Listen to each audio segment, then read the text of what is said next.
How's it, everyone? Trust that you're well and that you're strong in your faith. This morning's devotion, we're going to have a look at the phrase pressing forward. And to illustrate, I was reminded of a time in my life where I took up a new sport. It was the sport of paddling or canoeing. 2012, bunch of friends that were paddlers, and it had always been my dream to do the Doozy Canoe Marathon. One of my friends very kindly gave me a seat in the back of his boat, and he began to teach me everything that he knew about paddling. Now, when you look at a paddler, it looks pretty straightforward. Sit in the boat, turn your arms over, paddle your way, and move forward. But as I got in the boat, I realized there's a lot more to it than met the eye.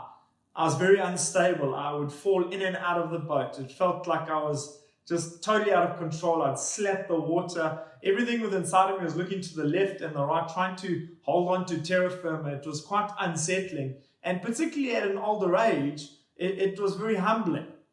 Now, what I learned was to be stable in a boat, you got to be very careful as to where you're looking, where your focus and your attention is. And I realized very soon after that to be stable, you've got to look forward, you've got to turn your arms over and just keep focused. Don't listen to the left and the right.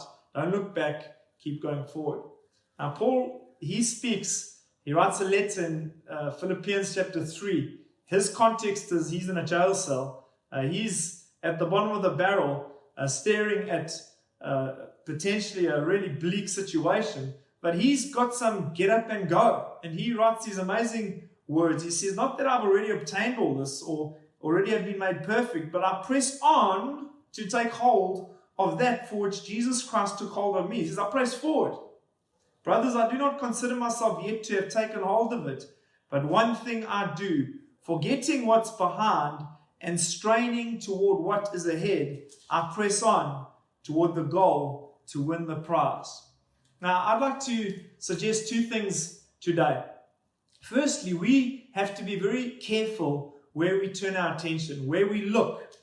We can very easily look to the left and the right. We can listen to the voices on either side of us, and that's not very helpful.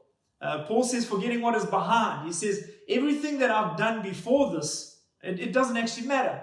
He says, it's not about my successes. It's not about my failures. And we so often, we build statues and altars and monumentalize the things that we've done before. We allow our failures to define us, and that's not helpful. I was thinking about looking down. Peter, when he climbs out the boat, he's making his way toward Jesus, and it's all going well until he looks down and he looks at his context, and then he begins to sink.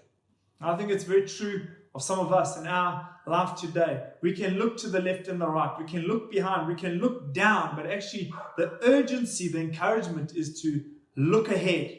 So I'd like to suggest, be mindful of where you turn your attention or where you're training your eye. It says in Acts chapter 11 that the apostles, when they came into this area, they looked and saw the evidence of the grace of God. God is working all around us, and there's evidence of that. But will you choose to see it? Then the second thing that Paul makes a comment on here, he says, I strain toward the prize. The encouragement we have is that there is a prize.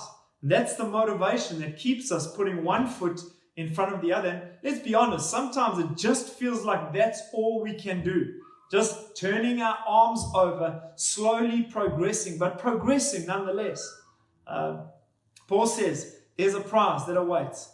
And some of that prize is experienced here on this earth. We experience Christ in his fullness, with his presence, and he rewards us. But I'd like to suggest beyond that, we live in a fallen world. Beyond that, heaven waits for us. And that phrase, well done, good and faithful servant, that awaits us one day. That can be the motivator that keeps us going one foot in front of the other. Press forward today.